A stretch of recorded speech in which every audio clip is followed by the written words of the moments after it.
Hello and welcome to Gardening at 58 North. So in this video I'd like to give you guys an update on my jade plant here. So it's been about a year now since I've done the update, and I'd like to try and do yearly updates with this jade plant, as I've had it for so many years and it's gone through so many stages in its life, from going really well on a sunny windowsill in a flat to then suffering from rot, almost dying off completely, and then resprouting and coming back to life. So in the last update, what was happening is this plant was struggling. Its roots weren't doing too well. It needed a fresher soil mix because it had been in the same soil for several years, and it also needed a larger pot.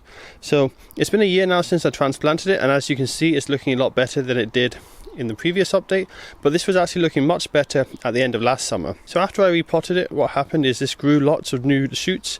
It really filled up its canopy, and it got a nice dense canopy with lots and lots of leaves. The leaves also went a much nicer colour.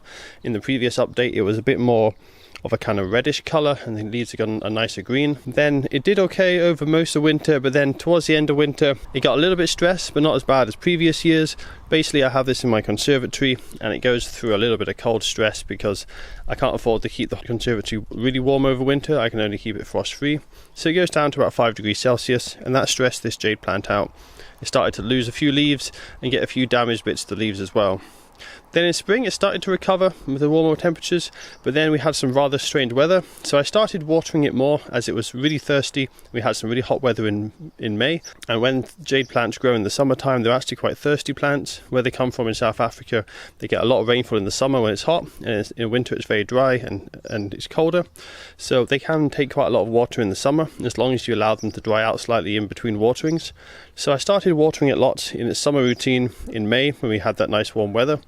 And it being in the conservatory, it was getting up to 35 degrees Celsius each day. And then what happened is I was continuing to water it well, but then we had a very unusual cold snap in June, so temperatures close to freezing. Temperatures were only around 15 degrees most days in the conservatory, down to about 10 at night.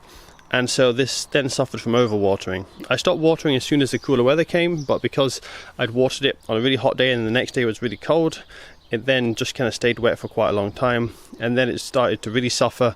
It suffered from overwatering. That's when you start getting these blotches on the leaves and kind of dead areas on the leaves, and then a lot of the leaves drop off as well whilst they're fully healthy and green. So this really injured the plant, wasn't doing well at all. I then let it dry out, and the last month or so it's starting to recover again. It's got nice colour back in its leaves.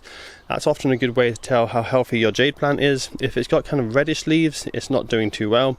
If it's got nice healthy green looking leaves, then you know it's doing much better. Now I will note on the tips of these leaves you'll notice there's some reddishness. That is just because that's what forms on the tips of the leaves when it's very high light levels. So if you've got a red tip to the leaf, that's actually a good sign. It means you've got plenty of light for your plant. So as you can see, it's starting to recover now. It's starting to look better again.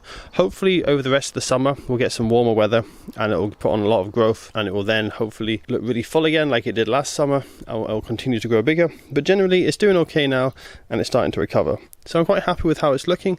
As you can see, it's got that really large original base there from the original stem, and it's got all these new shoots coming up. I'm not planning to prune it anytime soon. I'm quite happy with how it's looking. We'll just see how it goes. Give you guys another update in a year. Should hopefully put on a lot more growth if I don't have any problems with overwatering, and we'll just see how it does over winter. Hopefully this year I might be able to keep my conservatory a little bit warmer. So that's all for this update. Hope you guys have enjoyed this yearly update, and that's all for now.